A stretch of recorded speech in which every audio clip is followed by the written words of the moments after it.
அஸ்ஸலாமு அலைக்கும் வரஹ்மத்துல்லாஹி வபரகாத்து.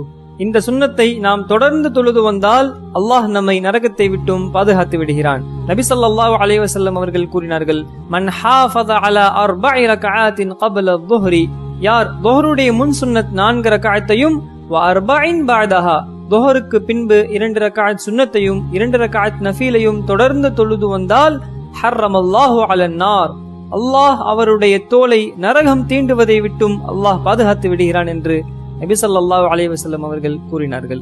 இந்த தொழுகையில் நபி ஸல்லல்லாஹு அலைஹி வஸல்லம் அவர்கள் ருக்கூவிலும் சஜிதாவிலும் நீண்ட நேரம் இருப்பார்கள். ஏன் இவ்வளவு நேரம் இருக்கிறீர்கள் என்று கேட்கப்பட்டது. அதற்கு நபி ஸல்லல்லாஹு அலைஹி வஸல்லம் அவர்கள், இந்த நேரத்தில் தான் வானத்தின் கதவுகள் திறக்கப்படுகிறது, வானத்தின் கதவுகள் திறக்கப்படும் நேரம் நான் ருக்கூவிலும் சஜிதாவிலும் இருப்பதற்கு நான் ஆசைப்படுகிறேன் என்று நபி ஸல்லல்லாஹு அலைஹி வஸல்லம் அவர்கள் கூறினார்கள். Download ShareChat.